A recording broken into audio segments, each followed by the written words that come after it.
À la une de ce journal, 2 semaines après le drame du lycée bilingue de Daido, aucune mesure gouvernementale concrète n'a été prise pour lutter contre la violence et l'insécurité en milieu scolaire. En visite dans la famille du lycéen assassiné à Douala, le ministre de l'enseignement secondaire joue à l'humaniste et se montre sévère à l'encontre des encadreurs du lycée de Daido. Mais au-delà de telles scènes, que valent-elles devant l'ampleur de ces fléaux en milieu scolaire? C'est le dossier du 20h. La situation sécuritaire ne cesse de se dégrader dans les localités limitrophes aux régions anglophones. Après Mbanga, Fongotongo dans la Menoie subit chaque jour une série noire d'enlèvement des enfants. C'est l'enquête du 20h. Ce soir, vous suivrez également la réaction de la Commission africaine des droits de l'homme et des peuples. Elle condamne l'usage excessif de la force contre Maurice Kamto et d'autres militants du MRC à la suite des manifestations du 26 janvier 2019. Vous suivrez dans ce journal la recommandation de la Commission africaine des droits de l'homme pour sortir d'une crise politique au Cameroun.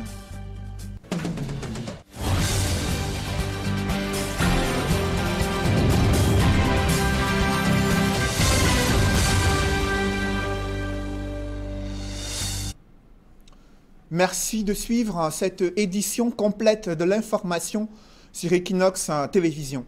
Après Bouteflika, Omar El-Béchir n'a pas résisté à la mobilisation populaire des Soudanais. Il a été destitué et un conseil militaire de transition mis en place pour les 2 prochaines années. Ce sont des scènes de liesse observées dans les rues de la capitale du Soudan. On fait le point avec Eric Martial Ndiomo. C'est le 19 décembre, à la suite de l'augmentation du prix du pain, que les Soudanais ont engagé la protestation. Le prix passé du simple au triple avait poussé ces derniers à investir les rues de Khartoum pour manifester contre la vie chère. Des manifestations violemment réprimées par la police et les milices proches du président Omar El-Béchir. Le 22 février, au regard de l'étendue du mouvement de colère des Soudanais, le président Béchir décrétait l'état d'urgence sur l'étendue du territoire soudanais. Malgré cela, les rues n'ont pas désempli et les premiers bilans des affrontements entre la police et les manifestants faisaient état de près de 50 morts. La manifestation, qui au départ visait la lutte contre la vie chère, va rapidement se transformer en exigence de départ d'Omar El-Béchir du pouvoir, tout comme l'ensemble de son régime. L'entrée en scène de l'armée va faire basculer la balance. Une armée qui s'interposera entre la police, les milices pro-Bachir et les manifestants. Une prise de position forte afin d'éviter un massacre et un bain de sang, mais surtout qui regardera les populations qui depuis lors avaient investi les alentours du quartier général des armées des semaines durant pour ces manifestations. Omar El-Béchir est sur le coup de 2 mandats d'arrêt international issus en 2009 et en 2010 par la Cour pénale internationale pour génocide et crimes contre l'humanité. Il arrive au pouvoir en 1989 suite à un coup de force et s'autoproclame président de la République en 1993. Il est élu en 1996 puis une deuxième fois en 2010. Et au Cameroun, 2 semaines après le drame du lycée bilingue de Daido, le ministre des enseignements secondaires s'est enfin rendu dans ce lycée pour s'enquérir de ce qui s'est réellement passé il y a 2 semaines, à savoir l'agression mortelle d'un lycéen sur le campus du lycée bilingue de Daido. Le ministre s'est montré sévère à l'encontre des encadreurs de ce lycée. Elle s'est ensuite rendue au sein de la famille du jeune Blériot assassiné sur le campus du lycée bilingue de Daido. Et là-bas, elle a joué à l'humaniste au nom du gouvernement camerounais. Compte rendu avec Sylvestre Zangaou et Mitterrand Dame. Comme un enfant qui attend sa mère, Madame le proviseur du lycée bilingue de Daido est arrivée à l'établissement tôt le matin pour accueillir le ministre des enseignements secondaires. 2 semaines après le décès de l'élève Tiano Rosman Blériot, Nanova Lyonga est venu s'enquérir de ce qui s'est réellement passé. Direction, la scène du crime, le bâtiment des secondes où le drame s'est produit. Le visage serré, le ministre des enseignements secondaires soumet le surveillant de secteur à un interrogatoire. Il y avait des mandats. Il s'est proposé. Moi, j'étais dans la cour, Madame le ministre. Qui était ici? Madame le ministre Comme je vous dis, moi j'étais dans la cour, le surveillant en charge de ce secteur, je crois M. Kouda, m'a fait comprendre qu'il était dans son bureau, dans son secteur, bref son bureau. Donc moi j'étais dans la cour et la scène, c'est ici qu'elle est la lieu. Il n'y avait pas de professeur ici. Comme je disais, madame le ministre, le collègue censé remettre les bulletins était encore en bas pour réceptionner les bulletins. Non, moi je demande qu'est-ce qui s'est passé ici quand les étudiants étaient ici. Qu'est-ce qu'ils faisaient? Madame, ils attendaient qu'on remette les bulletins. Ils attendaient. Ils attendaient. Donc tout le monde attend dans sa classe. Dans sa classe. Oui, madame. Nanova Lyonga fait ensuite le tour de l'établissement en constatant que les lieux renferment toutes les conditions favorables à l'insécurité. L'étroitesse des bâtiments, les murs, que des délinquants peuvent facilement escalader, et la proximité avec l'école publique de Deido, facilement accessible. Après le lycée bilingue de Deido, Nanova Lyonga s'est rendu au domicile des parents du défunt élève, à Bépanda Petit Marché, pour leur présenter ses condoléances. À présent, je vous propose de suivre la réaction du ministre des Enseignements secondaires. Aucune mesure concrète n'a été annoncée pour lutter contre ce fléau social. Il s'agit de cette insécurité et violence en milieu scolaire. Nanova Lyonga a promis que le gouvernement va faire de son mieux afin de réduire ces fléaux sur les campus des lycées et d'autres établissements scolaires au Cameroun. Elle annonce également que le gouvernement a remis de l'argent à la famille afin de témoigner son réconfort après l'assassinat de ce lycéen sur le campus du lycée bilingue de Deido. Je vous propose d'écouter le ministre des Enseignements secondaires.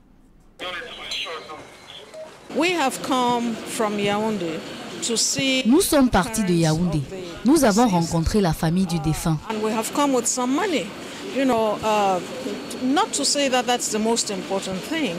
Nous leur avons remis de l'argent, non pas parce que c'est le plus important, mais pour leur témoigner l'assistance du gouvernement. Plusieurs membres du gouvernement les ont appelés. Le gouverneur ici est en contact avec eux, donc il ne faut pas avoir l'impression que le gouvernement les a abandonnés. C'est une situation difficile et j'invite les uns et les autres à s'interroger. Comment comprendre que ces 3 enfants soient à l'origine de telles situations? Tous ont des noms d'emprunt. Nous allons faire de notre mieux pour renforcer les mesures de sécurité. Nous allons renforcer la discipline. Si vous avez des enfants qui refusent de se soumettre à la discipline à l'école, ils viendront vous retrouver à la maison. Discipline must be in the schools. There's no doubt if you have a child who does not want to be disciplined, that child should... Je vous le disais en titre, la situation sécuritaire ne cesse de se dégrader dans les localités limitrophes aux régions anglophones. Après Mbanga, Fongo-Tongo subit une série noire d'enlèvements dans la Menoir, région de l'Ouest. Des familles sont inconsolables depuis l'enlèvement de plusieurs élèves dans cette localité située dans la Menoir, région de l'Ouest. C'est une enquête que signe Leclerc Sakem. La mine triste, ces élèves du lycée de Fongo-Tongo sont venus soutenir la famille de leurs camarades kidnappés dimanche dernier sur cette colline qui sépare la région de l'Ouest à celle du Sud-Ouest. Je suis ici là chez notre camarade qu'on a kidnappé depuis dimanche soir. Les élèves en classe de seconde, il y avait 6 filles et un garçon. Quand j'étais allé jouer à Tchang, et puis quand je suis rentré, j'ai appris que non, ils ont été kidnappés en brousse, qui sont partis chercher de la nourriture. La famille est toujours sans nouvelles des 6 enfants enlevés sur le chemin du champ. J'ai envoyé les enfants au champ d'aller ramasser la nourriture que j'ai cherchée. Et j'ai parti au deuil de mon petit frère qui était mort à Douala. En rentrant, je n'ai pas vu les enfants. J'ai encore parti aussi là où j'ai envoyé les enfants d'aller ramasser la nourriture. Arrivé là-bas, je n'ai pas vu aucune trace. Il y avait la nourriture que j'ai cherchée au champ. Et je n'ai pas vu les enfants. Jusqu'à aujourd'hui, je n'ai pas vu les enfants, 6 enfants. Depuis cet épisode triste, l'aîné de la famille a abandonné son travail. Partant de Tchang, je n'avais aucune nouvelle de la disparition des enfants. C'est arrivé à la maison que moi-même, j'ai su que les enfants n'étaient plus à la maison. Cependant, maintenant, avec la nouvelle, je suis plus rentré sur Tchang. Moi et mon petit frère, on a dormi à la maison. Puisque après moi, les gendarmes qui sont au quartier pour la garde, ils nous ont rejoints à la maison et puis Ils ont fait des investigations. Après cela, ils sont partis. C'est le matin maintenant que vers 11h, oui, on s'est un peu concerté en famille et dit que bon, on ne sait jamais. Comme les enfants, il n'y avait aucun téléphone entre les mains des enfants, il faudrait qu'on se rende encore sur le lieu pour voir si peut-être, après quand on les a arrêtés, on a fait un bout de papier pour venir déposer. On s'est rendu sur le lieu, on n'a eu aucune trace, ni le bout de papier, ni rien. Et la nourriture que la mère avait cherchée, que les enfants aillent là-bas ramasser, était encore sur le même lieu. L'endroit où les enfants ils étaient, en haut du sommet là. C'est là-bas que les enfants se sont rendus pour... Cet autre enlèvement sur les habitants de Fongo-Tongo. Les autorités ont porté leur soupçon vers les sécessionnistes. Ces enfants ont été kidnappés. Donc, parmi ces 6 enfants, 4 sont partis de Tchang. Déjà, il faut relever que ces 4 enfants sont les enfants des déplacés de la crise anglophone qui sont partis de Trikona en raison de l'insécurité qu'il y avait dans la zone. Donc, depuis le jour de leur disparition, on n'a aucune nouvelle de ces 6 enfants, bien que des sources informées font état de ce qu'il y a eu un début de tractation entre la famille des disparus et leurs ravisseurs. Compte tenu du montant de la rançon demandée, les tractations se sont arrêtées.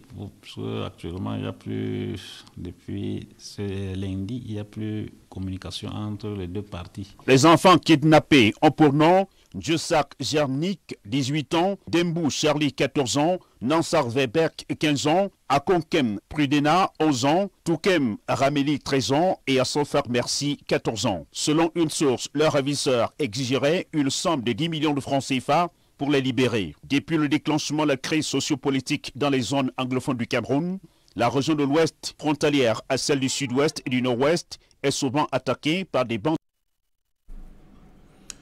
Et le président de la République a discuté de cette situation sécuritaire dans les régions anglophones avec l'ambassadeur de France au Cameroun. Gilles Thibault et Paul Biya ont évoqué durant une audience qui s'est tenue au Palais de l'Unité la situation sociopolitique du Cameroun, situation sécuritaire à l'extrême nord, au sud-ouest et au nord-ouest. Autre sujet abordé, des questions liées au projet de développement urbain au Cameroun. Échange entre le président de la République, Paul Biya, et le diplomate français, ambassadeur de France au Cameroun, Gilles Thibault. Évoquons cette décision du président de la République du Cameroun qui a relevé de ses fonctions le commissaire de police Bio Kolo Georges Idriss, un commissaire de sécurité publique de Meurmessala, qui a été relevé de ses fonctions, décision du président de la République du Cameroun. Il était jusqu'ici commissaire de sécurité publique à Meurmessala, dans la région du Sud. Il vient d'être relevé de ses fonctions. Kolo Bio Georges Idriss. Évoquons à présent l'actualité politique du Cameroun avec le mouvement pour la renaissance du Cameroun qui a déposé 2 requêtes en référé administratif à Douala et Yaoundé aux fins de suspension d'une décision d'interdiction de manifestation publique. La décision est évoquée dans un communiqué signé du ministre de l'administration territoriale. Selon le porte-parole de Maurice Kamto, il s'agit de démontrer que cet acte du ministre est une violation flagrante de la loi et que le MRC a le droit d'exercer ses activités politiques au Cameroun. Et la Commission africaine des droits de l'homme et des peuples dit être préoccupée par les récentes arrestations et détentions de Maurice Kamto et des militants des partis d'opposition suite aux manifestations du 26 janvier 2019. Et dans un communiqué, cette commission condamne fermement l'usage excessif de la force par les policiers et l'usage de la force létale envers des manifestants et des civils non armés. Et cette commission africaine des droits de l'homme et des peuples dit être inquiète de la détérioration graduelle de la cohésion sociale au Cameroun sur fond d'incitation à la haine ethnique et la violence intertribale. Elle appelle le gouvernement camerounais à garantir le respect et la protection des droits des Camerounais consacrés par la charte africaine des droits de l'homme et des peuples. Cette commission demande au gouvernement de mener des enquêtes impartiales et indépendantes sur toutes les violations des droits de l'homme au Cameroun afin d'en identifier les présumés auteurs et les traduire en justice. La Commission africaine des droits de l'homme et des peuples demande au gouvernement du Cameroun de garantir le droit à un procès équitable à toutes les personnes arrêtées en les inculpant formellement ou alors la libérer sans aucune condition. C'est un communiqué signé de la Commission africaine des droits de l'homme et des peuples à propos de la situation politique au Cameroun et celle de Maurice Kamto. Dans l'actualité africaine, l'enjeu de la transformation économique de l'Afrique est confronté à de nombreux obstacles infrastructurels, mais également le développement et la qualité de la ressource humaine en Afrique. C'est du moins ce que relèvent des experts africains de la Banque mondiale. Ils évoquent des pistes pour sortir de cette crise économique. Pourtant, le continent regorge d'un potentiel en matière de ressources naturelles, mais il est celui qui est confronté à une pauvreté extrême depuis de nombreuses années. Évocation avec Carlos Minoué et Jean-Paul Chouniat. De tous les rapports des institutions financières internationales, comme la Banque africaine de développement, le FMI ou la Banque mondiale, l'Afrique au sud du Sahara est à la traîne du développement mondial, malgré un embelli de croissance qu'a connu le continent ces dernières années. Pour 6 experts africains à la Banque mondiale, la monoculture à faible productivité, la grande vulnérabilité au choc des prix de produits de base, l'accès limité au marché et aux chaînes de valeur mondiales, une croissance non pourvoyeuse d'emplois durables, sont là de véritables freins à un réel développement du continent, pourtant le plus riche du monde, qui à lui tout seul regorge plus de la moitié des pauvres de la planète, soit 41% de personnes vivant avec moins de 1000 francs CFA par jour. Sur ces 39 pays subsahariens engloutis dans la pauvreté, les messieurs Afrique de Bretton Woods préconisent comme solution la création d'emplois décents et une transformation économique pour sortir l'Afrique de son sous-développement, à l'image de l'Asie de l'Est, où des millions de personnes se sont affranchies de la misère grâce à une transformation structurelle vers des secteurs manufacturiers, pourvoyeurs d'emplois. Et pour espérer atteindre ce cap d'ici les années 2030, il est plus qu'urgent pour l'Afrique noire d'appliquer des mesures fortes et des solutions choc pour réaliser ce noble objectif. Et entre autres solutions, il s'agit donc d'investir dans le capital humain en misant sur le transfert de compétences, combler les lacunes dans les infrastructures matérielles et immatérielles qui connaissent déjà un déficit de plus de 100 milliards de dollars par an, mettre fin à la migration de la main-d'œuvre des secteurs à faible productivité en milieu rural vers des services à faible productivité dans les zones urbaines, améliorer l'environnement des affaires en mettant en place une réglementation minimale et une fiscalité réduite pour attirer les investisseurs étrangers. Solliciter le concours des banques multilatérales pour renforcer le secteur privé national des petites et moyennes entreprises et industries, tout en cernant la base de la politique industrielle. Et enfin, renforcer et améliorer la gouvernance et les institutions qui la sous-tendent. C'est ainsi le minimum de conditions à remplir si l'Afrique tient à créer des emplois durables et connaître une vraie transformation de son tissu économique, gage de prospérité pour tous, conclut Jean-Claude Tchatchouan, administrateur et expert camerounais à la Banque mondiale. Et pour améliorer la gouvernance, il faut davantage contrôler les investissements publics. C'est une préoccupation majeure pour le gouvernement au Cameroun. Et un manuel de procédure met en exergue des outils et mécanismes de suivi pour s'assurer d'une meilleure exécution du budget d'investissement public. D'autres détails avec Marcelin Gansov.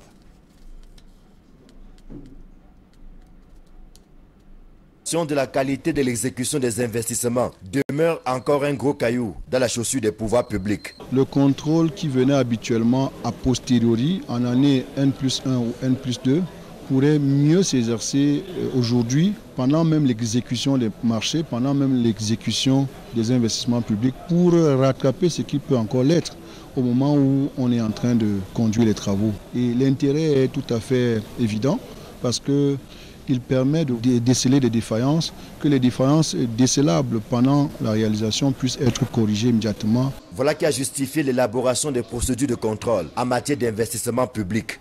Document vulgarisé à Yaoundé, avec comme principale cible les chefs des exécutifs municipaux dans leur posture de maître d'ouvrage des projets exécutés dans leur territoire. C'est-à-dire, est-ce que la salle de classe qu'on a transférée à la commune pour être réalisée, est-ce que cette réalisation se fait selon les règles de l'art? Le contrôle ne consiste pas à chercher la petite bête, c'est le suivi en temps réel de la marche de l'opération qu'on conduit. Les maires n'ont pas boudé cette opportunité qui leur est offerte de puiser à bonne source les outils pouvant leur permettre de mieux suivre les projets exécutés dans leur commune. C'est une étape importante dans le renforcement de leurs capacités pour à la fois, n'est-ce pas, mieux exercer ce contrôle-là sur les réalisations en qualité maître d'ouvrage, parce qu'ils participent, n'est-ce pas, de l'exigence de la qualité de la dépense publique, des investissements publics. Et tout ceci pour l'amélioration des conditions de vie de nos populations. Sauf que les maires se plaignent de la multiplicité des contrôles pour des résultats peu probants, toutes choses qu'il faut revoir. Le contrôle de chaque administration, mais je crois qu'il devrait y avoir un point focal à l'intérieur de la commune qui suit au jour le jour les aspects de la marche de la commune. L'exécution du budget d'investissement public essuie régulièrement des critiques. Projets immatures, abandonnés ou mal exécutés, sans compter ceux qui, bien que budgétisés, ne sortent jamais des terres. Et ce sont les principaux bénéficiaires de ces projets qui trinquent. Alors que les institutions financières internationales favorisent des investissements dans le capital humain, au Cameroun, les conditions de sécurité et de travail des employés sont souvent négligées dans des entreprises évoluant dans des environnements à risque. Le constat a été fait par des experts en matière de sécurité, hygiène et environnement. Ils ont invité sur la table du dialogue à la fois des patrons d'entreprises et des ouvriers afin de trouver des solutions pour garantir la sécurité des travailleurs sur leur lieu de service. D'autres précisions avec Gladys Idi. L'hygiène et la sécurité sont deux éléments importants en milieu de travail. Si les règles en la matière sont respectées, quel que soit le domaine d'activité, le rendement ne peut être que meilleur. C'est ce qu'affirment des experts, qui recommandent une vigilance plus accrue dans les environnements de travail dangereux. Les questions de sécurité se posent avec acuité, effectivement, dans les environnements professionnels auxquels notre pays est soumis. Il y a beaucoup de problèmes, que ce soit des problèmes chimiques, des problèmes de travail en espace confiné, que ce soit des problèmes de travaux en hauteur, que ce soit des problèmes de travail sur la voie publique, etc. On se rend bien compte que la plupart des gens n'appréhendent pas la plupart des risques auxquels ils sont exposés. Les entreprises ont plusieurs fois montré leurs limites dans la protection et la sécurisation de leurs employés. La preuve, de nombreux cas d'accidents de travail enregistrés. On parle d'un accident de travail qui survient toutes les 26 secondes. Les problèmes généralement liés à l'absence de sécurité, des mesures de sécurité dans un environnement industriel dangereux, c'est généralement les accidents de travail, donc qui arrivent souvent soit une exposition à une matière dangereuse, à une concentration moyenne, élevée ou même faible, des fois de gaz dangereux, de particules. Il y a des limites d'exposition qu'il ne faut pas dépasser. Donc il faut toujours prendre des mesures de protection. Nous, on essaie de prévenir, d'essayer de former, de sensibiliser pour qu'on ait le minimum d'accidents possible dans les milieux industriels. Ces entreprises se dédouanent en évoquant plutôt la sensibilisation à l'utilisation des outils de protection qui passent mal auprès des employés. Parce qu'ils ont eu à travailler, n'est-ce pas, d'une certaine façon avant, et subitement ils sont obligés de, n'est-ce pas, porter un équipement qui va les accompagner dans leur travail. Donc le problème, c'est qu'il faut les sensibiliser, il faut leur donner le bien fondé du pays. Sinon, ils se diront, bah, c'est quelque chose qui ne sait vraiment pas grand-chose. Alors, s'ils connaissent le bien fondé, si on explique, ok, ce que vous portez là, en fait, vous protège contre telle affection par rapport à ce que vous faites, là ils seront mieux sensibilisés et même ils le porteront sans qu'on soit derrière eux, n'est-ce pas, pour les forcer ou bien voilà, les sensibiliser à porter. Pour limiter les cas d'accidents de travail, surtout en milieu industriel, il est important de miser sur la protection avec, entre autres, l'utilisation des équipements de protection individuelle et toute autre nouvelle méthode de protection en environnement de travail dangereux. Des publi-reportages dans ce journal. Orange Cameroun célèbre 20 ans de présence au Cameroun et le temps de ces années de réussite de cette entreprise de téléphonie mobile a été donné par le directeur général d'Orange Cameroun à Yaoundé. Reportage. 20 ans après son arrivée au Cameroun en 1999, Orange Cameroun évalue le chemin parcouru. Orange Cameroun a apporté de nouveaux emplois, de nouvelles façons de travailler. Orange Cameroun, on l'a vu, a des emplois directs, voire des sous-traitants qui travaillent pour nous. Mais je pense que la contribution en 20 ans, c'est d'avoir changé la façon de travailler déjà. C'est la possibilité, via nos solutions par exemple B2B, d'avoir plus de flexibilité dans le travail, la possibilité d'interconnecter des sites distants pour une même entreprise, la possibilité d'avoir accès à Internet partout et pour tous. Je pense que sur la partie télécommunication, Orange Cameroun a aidé la société à se développer, à donner des outils, des solutions différentes. Aujourd'hui, quand on est des startups, certes c'est 1 ou 2 emplois directs, mais ça peut aller beaucoup plus loin si cette startup développe de nouveaux outils, de nouvelles solutions pour intégrer les populations. De 1999 à 2019, Orange Cameroun, c'est près de 7 millions d'abonnés mobiles, répartis dans 33 000 localités entièrement couvertes. Ils sont servis par 16 agences et plus de 70 000 points de vente. Les résultats sont impressionnants, d'autant que l'empreinte économique simple d'Orange Cameroun est estimée à 260 milliards de francs CFA de valeur ajoutée et 62 674 emplois créés. Portefeuille électronique d'Orange Cameroun, Orange Money est l'un des services les plus révolutionnaires d'Orange. En 2018, par exemple, plus de 4 500 milliards de francs CFA de flux financiers ont été enregistrés grâce à Orange Money. Mais Orange veut aller plus loin, en facilitant notamment l'interopérationnalité entre les opérateurs. Les groupes MTN, Orange, en accord aussi avec Airtel, avec la fondation Bill Gates, ont développé une plateforme neutre qui permet à ces opérateurs de mobile money d'échanger entre eux. C'est un sujet qui est natif pour nous. La réglementation est en train d'évoluer et nous sommes en train de voir comment le projet développé entre les groupes, qu'on appelle Mowali, pourrait s'intégrer ici au Cameroun. En 20 ans, la contribution d'Orange Cameroun sur les richesses du Cameroun est significative. Dans le domaine du sport et singulièrement du football, Orange Cameroun a contribué à hauteur de 13 milliards de francs CFA en tant que sponsor des Lions indomptables.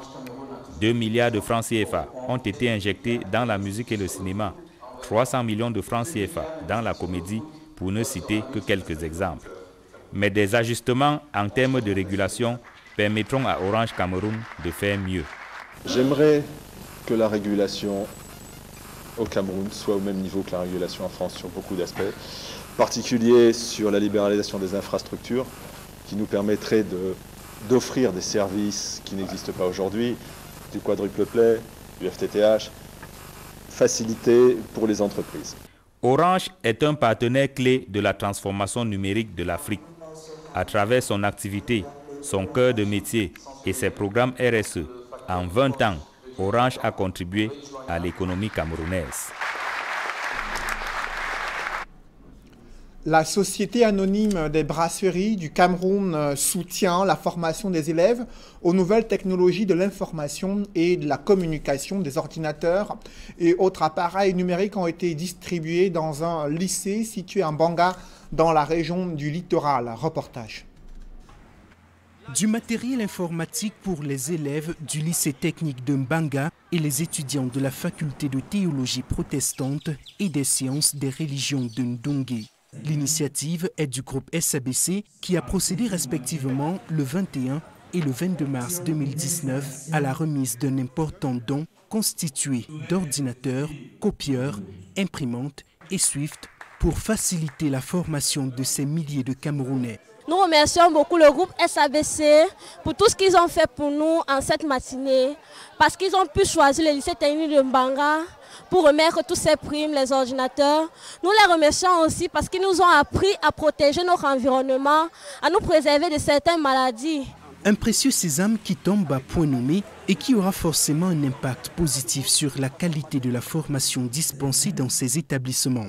Qu'il s'agisse des élèves ou des étudiants, le matériel informatique est désormais un outil didactique incontournable. Les Bassis viennent de démontrer le partenariat harmonieux entre l'État et le secteur privé. Donc je suis un homme comblé. C'est aussi ça, le soutien à l'action éducative. Vous imaginez le don qu'on reçoit aujourd'hui va déjà booster le travail de nos jeunes apprenants. Voilà aujourd'hui la concrétisation de ce qui hier n'était qu'un rêve.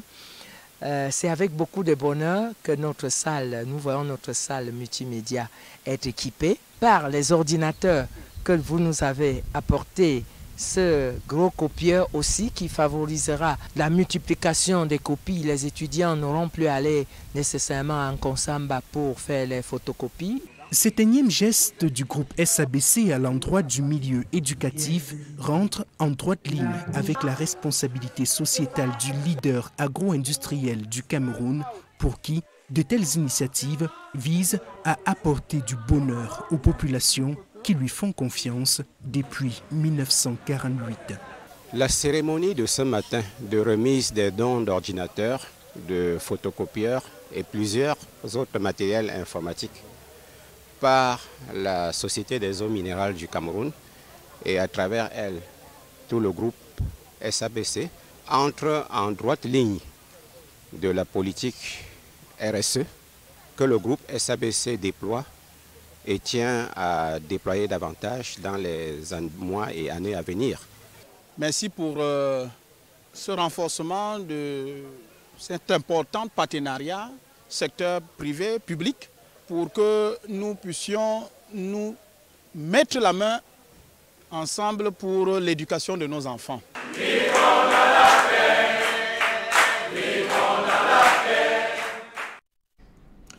Mesdames, Messieurs, c'est la fin de ce journal. Merci de l'avoir suivi. Juste après cette édition de 20h, retrouvez Serge Alain Autou et ses invités pour le débrief du journal sur le plateau d'Equinox Soir.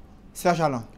Nalova Lyonga à Douala, 2 semaines après ce qui s'est passé à Deido et quelques jours après l'enterrement du jeune Blériot. Vous avez vu le ministre des Enseignements secondaires se montrer dans un premier temps sévère contre des encadreurs du lycée bilingue de Deido, estimant qu'ils n'ont pas joué leur rôle durant cette journée où le drame s'est produit, à savoir l'agression mortelle du jeune Blériot.